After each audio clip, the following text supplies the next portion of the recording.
welcome back to a new episode of Keith and Paula's Pond Build.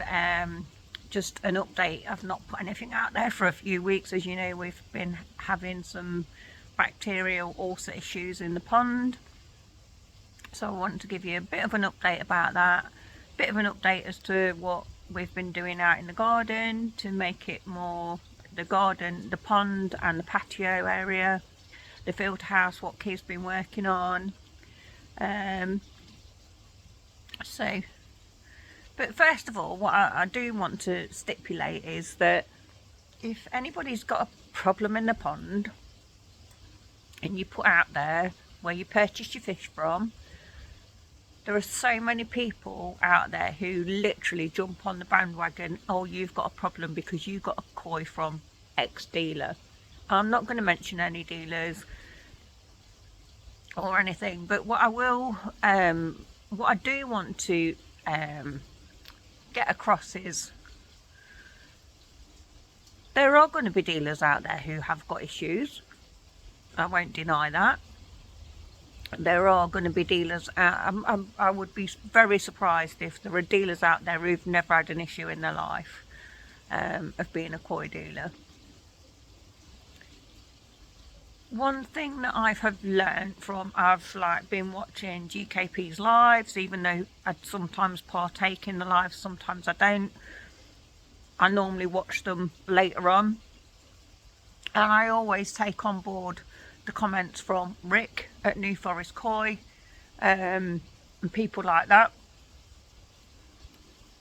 You can have healthy koi, a breeder can have healthy koi in their ponds. That koi can be moved into a customer's pond and can show issues. So, you know, as much as they preserve and try and deter problems, sometimes problems will occur when koi's move ponds, and that's down to water parameters. My understanding from what I've read and researched is can be down to water parameters, different bacteria, and I think that's what we've had.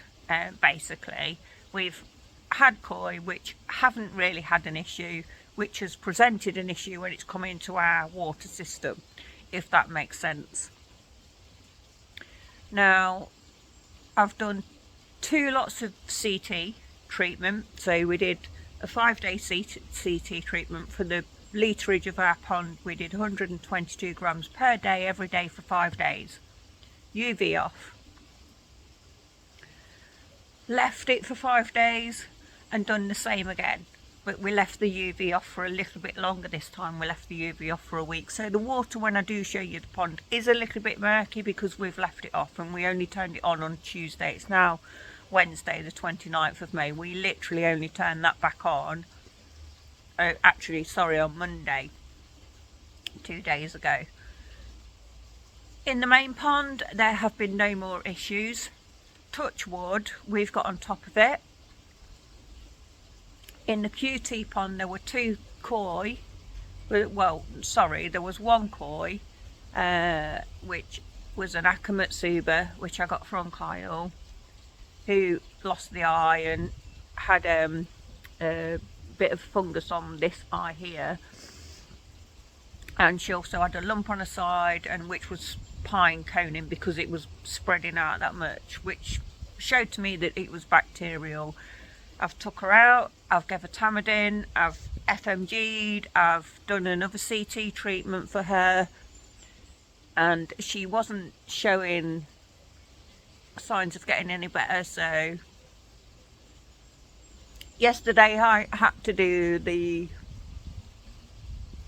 humane thing of putting her to sleep.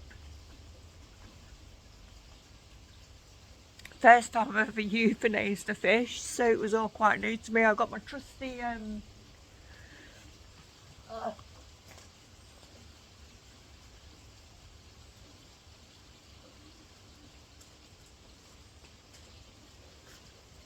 trusty clove oil, couple of drops, Yeah, and that put her out her misery. And the other one in there was just a common carp, which wasn't anything special, and he would never have gone in the main pond, so we decided to just get rid.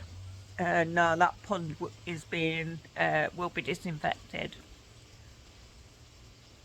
And if you see the rest of the pond, which I'll show you shortly, are looking great. So hopefully, touch wood, we've got on top of the issues that we were having. But what I do, and again, I just want to say, I'm not out here to badmouth any breeders, dealers, because there's been people out there who've been more than helpful to me in the last 4 weeks, and you know who you are, so thank you very much.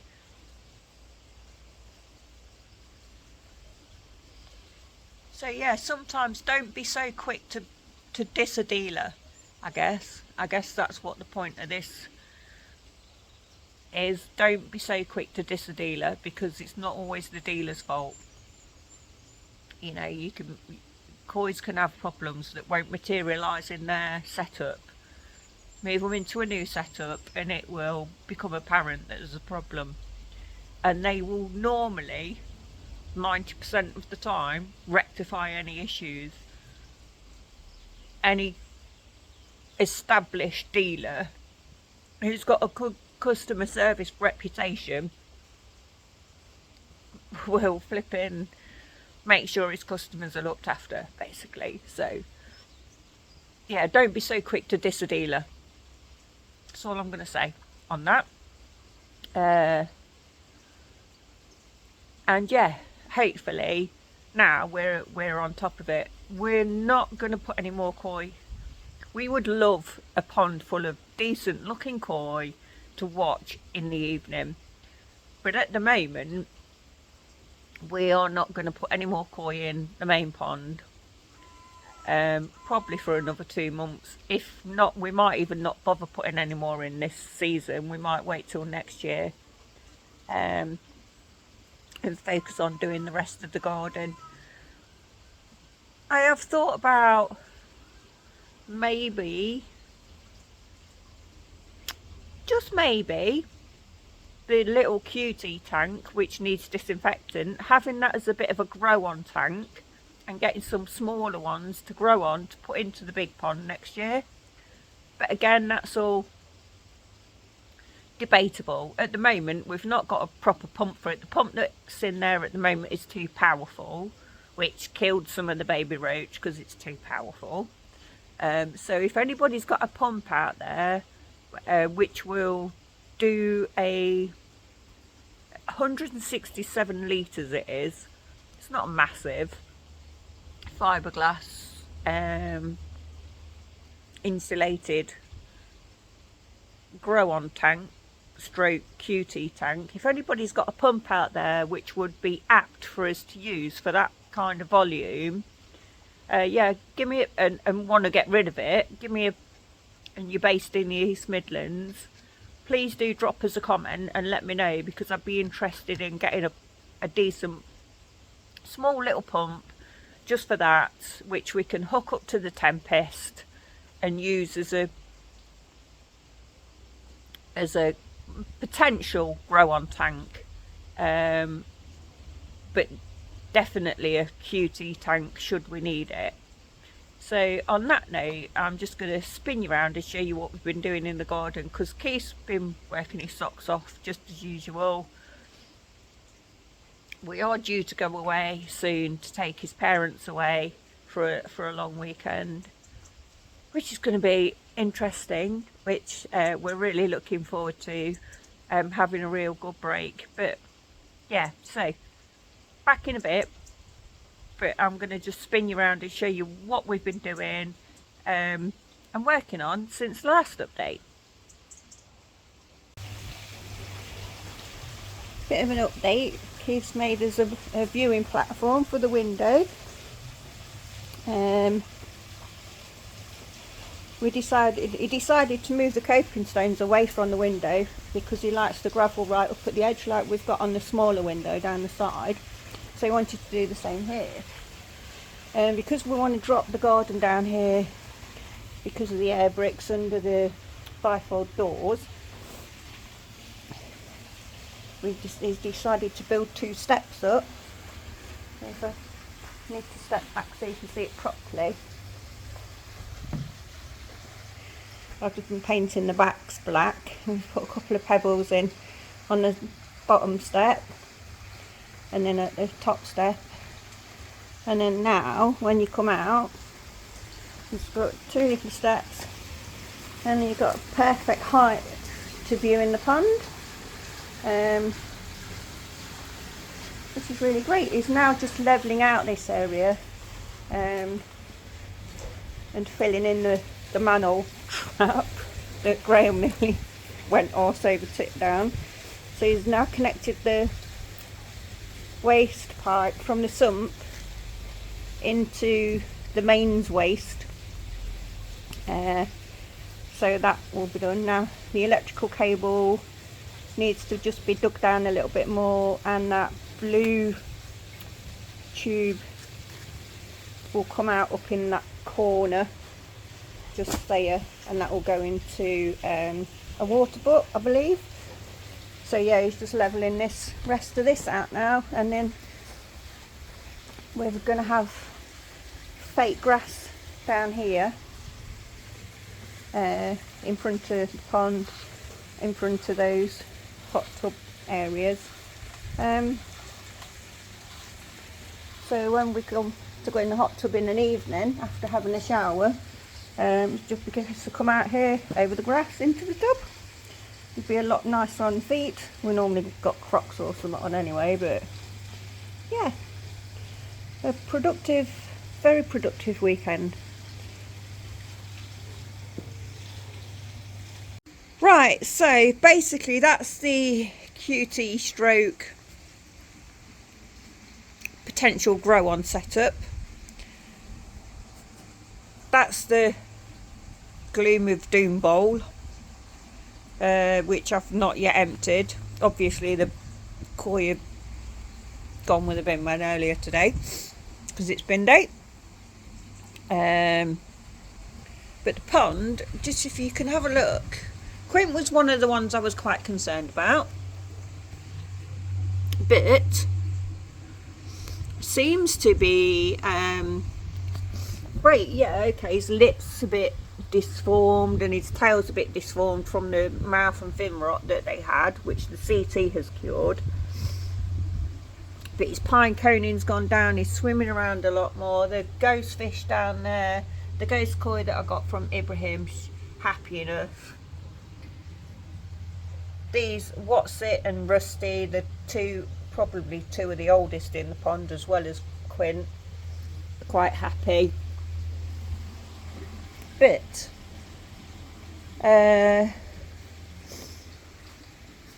so the rest of the gravel got put down all around this area. The sump is under there. This is a box for firewood for the fire pit. That's been built up higher, as you can see. It's not cemented together, it's just literally put on at the moment. But that fire pit is wicked at night when we just sit here on this little workbench kind of thing. The hot tub, I check the water. I have to do water checks on that. I have to do water checks on that every day to make sure that's fine. This metal, the metal patio thing that Keith bought, we found out that actually these panels are not quite waterproof, so we need to do something about that. So if we want to come out and it's raining, that we can, and we want to go in the hot tub, we can still do that. This is the bog filter. As you can see now, it's full to the brim with stones. Keith moved them all up. These plants here are bulrushes, that one and that's bulrush. They're the irises that we've got. And then we've got that, which I can't quite see what it's called. but apparently it looks a bit like a massive rhubarb plant, which will grow and stuff. We've got excess water irises, which I have got home for, which I will show you where they're going in a future video. Stella's made an appearance as normal. I can't get into the filter house, so I don't really want to go into there because it's quite noisy. But Keith actually did find a lot of dirt in the drum filter, which he did flush out a lot of dirt from the drum filter at the weekend, over the bank holiday weekend. He has actually tidied up quite a lot in there.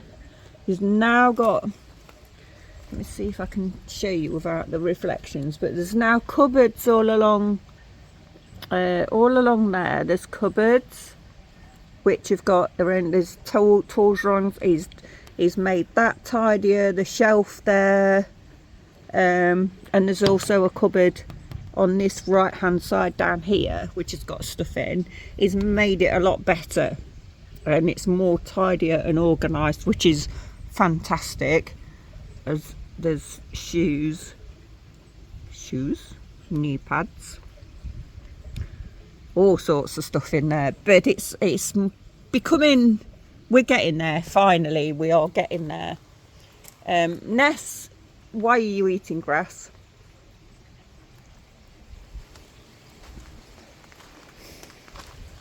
So yes, one other thing that he did was, is, you know, we had this kind of block paving stuff all in front of the bungalow and that thing, but what he's done is we've got this fake grass down now. He's put all this down now, which is amazing really. It's so nice and it's real top quality stuff, because he bought this before we actually bought the bungalow. We was going to use this up the top up there to put a garden room stroke office on top of. However, what we feel is that we're probably not going to be up at the top of the garden that much, so it made sense to use that here and probably get something cheaper for up there if we want to. So he then decided, because he liked this effect without the coping stones next to the window, and because it also saves about 2 inches, you can see a bit more of a window, he decided to build this little step platform up onto the pond. So literally when we come out, it's not a massive step, you've just not got one big step, you've got 2 little steps, which is obviously everybody's getting older. So let me just show you Quint, look. Yeah, he's not the most quality fish, but due to his pine cone's gone down, his tail rot stopped, their fins are all up. So yeah, I think, touch wood, we're on top of the issues that we've had. I did see a couple flicking, but that was normally when I put food in, so I'm not overly, sometimes you can stress a koi out more by netting them up, basically. I don't really want to do that, so I'm just going to check, keep my eye on them basically. He's put this here now, so when we put food in the pond, we've put like a little food ring here to stop it from going down the filter and stuff. Everything's coming together swimmingly. What else have we done? What else have we done, baby girls? Oh yeah, I tell you what Mummy did. So basically what I've done is I've been in Star and Maggie's area, making that a little bit nicer. So they've got new fake grass down, they've got new tiles, they've got MOT type 1 to stop them from digging. So basically what this one, excuse me, Star, what this one had done she is a bugger for digging, aren't you? So she had dug, if you look just there where there's a little bit of a dip, and I will put in a photo of, she had dug underneath the fake grass that was down, and it was massive, like the hole, you could fit in her and her and her again. So there was a massive hole underneath the fake grass, but because the fake grass was covering it, it was a bit like a trampoline. So what I had to do was cut the fake grass that was down, fill it in, and then cover it again with new fake grass. So I've refreshed their area to make them a little bit more comfortable, and they come out when Ness isn't out because prey drive, etc. Don't want to risk that. The QT tank is now empty apart from one little baby roach in there, which I don't know whether we'll keep that or not. But this left hand side of the pond it's not really it's a dumping area. It's like kind of an arranged, sorted mess. And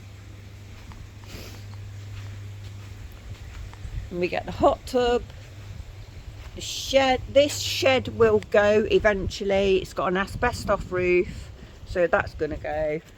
Any excess stuff I've been placing down here. The other weekend I was out here, I put some fake grass up here just so we're not moving the mud onto the new fake grass area. All this area here had loads of stuff here which I've cleared out, and it's either gone in the bin, or there's a tub here which Keith needs to sort out as to what he wants to keep and what he doesn't. Somewhere I've got to peg the washing out when it's nice, when it's nice. I've kept these blackberry brushes because we do like blackberries, so I decided to keep these, although they were literally all over here. So I literally have cut it right back and made a bit of an area here. I have covered the temporary fencing with the old fence panels to stop the girls from looking out into the park and jumping up at dogs out there. Still talking to Ben at P&D.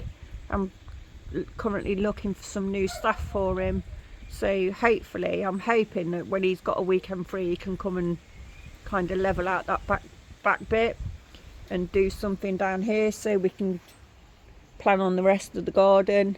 So yeah, that's what we've been doing. That's where we're at. Slowly, catch your monkey. We're getting there. But my main concern is that we've got on top of the problem that we've had in the pond. My artwork, I am still working on that. I've got a couple of things that I'm doing for a couple of people, a couple of YouTubers, which will be up and coming to help promote me and get that business up and running. So yeah, from now on, I mean for now, I guess that's it. We're away soon for a weekend. Might put a couple of clips in here and post that after we've been away, or I might post this before we go away and do that in the next update. I don't know, but things are looking better. So that's it from K&P. We love you loads. Please do like, subscribe, share. Remember, Memorabilia Walls is the artwork YouTube thing that I've set up. I've set up YouTube, Facebook, Instagram. I'm now doing TikTok, so that's going to be the next thing. Hair's done, nails are done. Thank you very much, Roxy. Love you, because look at that, that's amazing. Those nails are just fabulous for going away, Harley Quinn style.